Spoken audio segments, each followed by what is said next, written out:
Hello guys, welcome back to this channel. Guys, अगर आप नए हैं इस चैनल पे सब्सक्राइब कर लीजिए और बेल आइकन को ज़रूर से हिट करिएगा ताकि नोटिफिकेशंस आपको मिलती रहे। इस वीडियो में हम लोग बात करेंगे रिलायंस कम्युनिकेशन लिमिटेड के बारे में। सबसे पहले अभी क्या चल रहा है उसको हम देखें तो 2.05 की लास्ट क्लोजिंग प्राइस के बाद आज ये 2.05 पे ही ऊपर ओपन हुआ और वहाँ से अभी तक 2.00 का लो बनाया है और 2.05 का हाई बनाया है। अपर सर्किट इसका लगा हुआ है 2.15 का और लोअर सर्किट 1.95 का लगा है। मार्केट कैप अगर आप देखें तो 566.93 करोड़ है और अभी ये 2.0 से 2.05 के बीच में ट्रेड हो रहा है, जो कि 2.44% डाउन है अपने लास्ट क्लोजिंग प्राइस के रेस्पेक्ट में।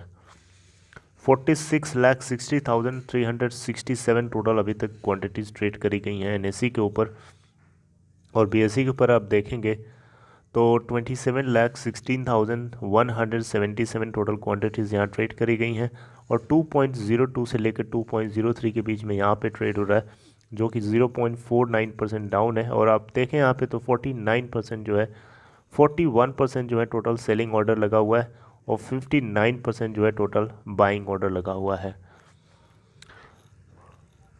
इसके अलावा आप लोगों से मैं बताना चाहूँगा यहाँ पे कुछ इम्पोर्टेंट अपडेट आ सकती है 13 ऑफ जनवरी को। आज है 12 ऑफ जनवरी 2021।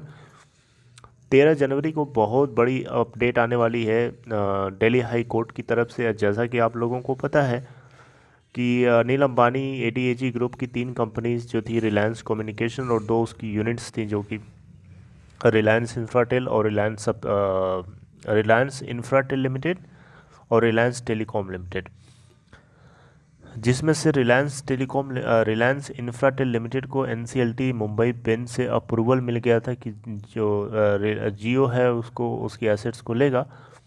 लेकिन रिलायंस टेलीकॉम लिमिटेड और रिलायंस कम्युनिकेशन लिमिटेड का जो मामला है वो एनसीएलटी में अभी पड़ा हुआ था।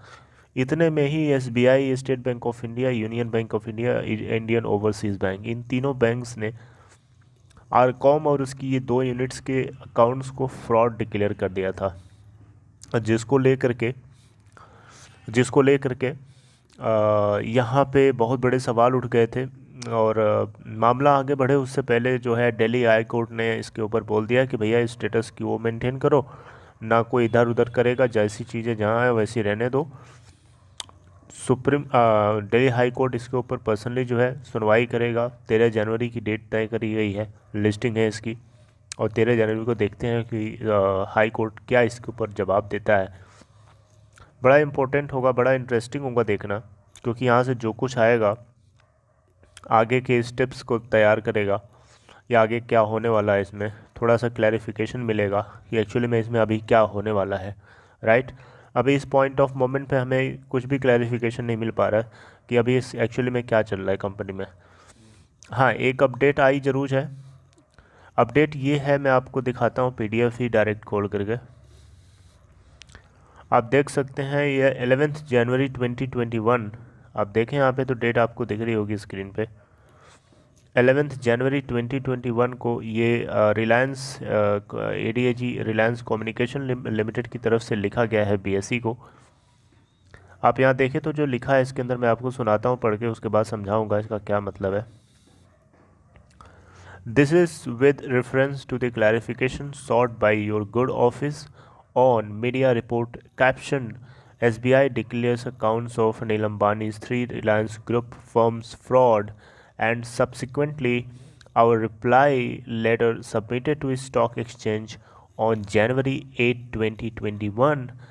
We would like to inform you that due to clerical mistake, the date of reply letter was printed as January 8 2020 instead of January 8, 2021.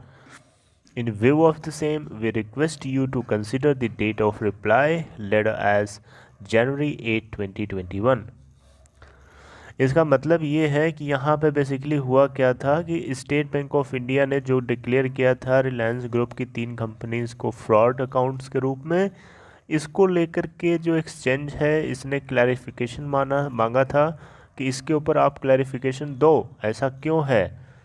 आप क्या बोलते हो इसके बारे में। तो रिलायंस कम्युनिकेशन ने 8 जनवरी 2021 को स्टॉक एक्सचेंज को क्लैरिफिकेशन दिया था, लेकिन यहाँ पे इस इंफॉर्मेशन में इन्होंने शेयर किया है कि जो 8 जनवरी 2021 है, बाई क्लैरिकल मिस्टेक उसकी जगह पे 8 जनवरी 2020 लिखा जा चुका है ना। ये होता है हम लोगों के साथ में, नॉर्मली होता है। अगर हम लोग को कोई भी डेट 2021 2020 लिखने की आदत होती है, तो जैसे नया साल स्टार्ट होता है उसमें हम लोगों को याद नहीं रहता, हम लोग गलती से बाय मिस्टेक अगर दिमाग में कुछ और चल रहा है तो बाय मिस्टेक 2020 लिख जाता है, राइट।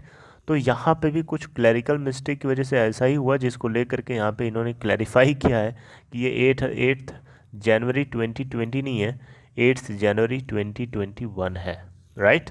तो इसको लेकर के इन्होंने रिप्लाई ऑलरेडी 8 जनवरी 2021 को कर दिया है। तो यही चीज़ जो है इन्होंने बीएसई के साथ शेयर करी है, और कुछ एक्स्ट्रा नहीं शेयर किया है इसके अंदर। अब आगे की जो पीडीएफ है ये 8 जनवरी की है, ये आप देख सकते हैं, ये देख सकते हैं यहाँ पे 8 जनवरी 2020 गलती से इन्होंने लिख के सबमिट कर दिया था।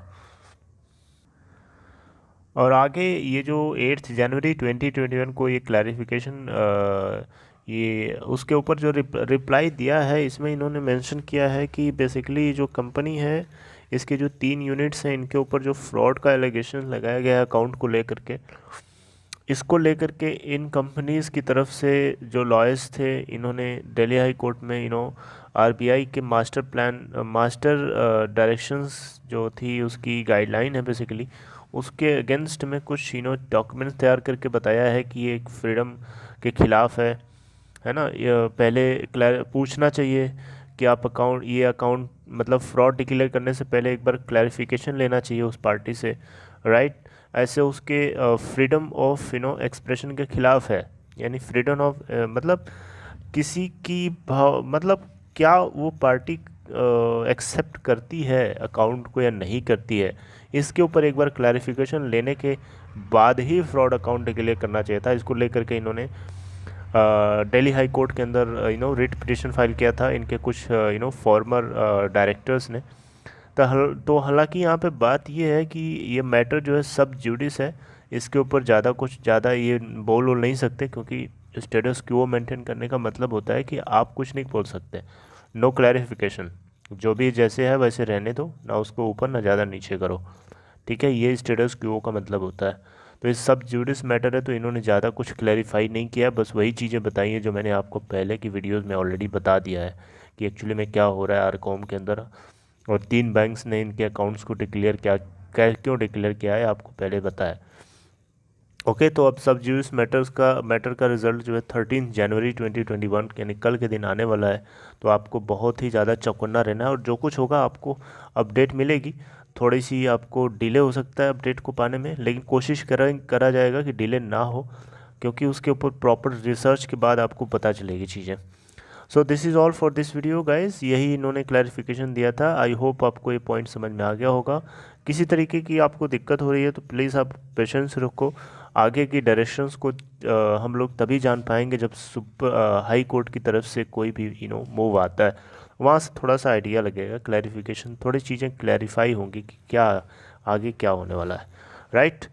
तो अपना ख्याल रखिए, and this is all for this video. Thank you for watching this video.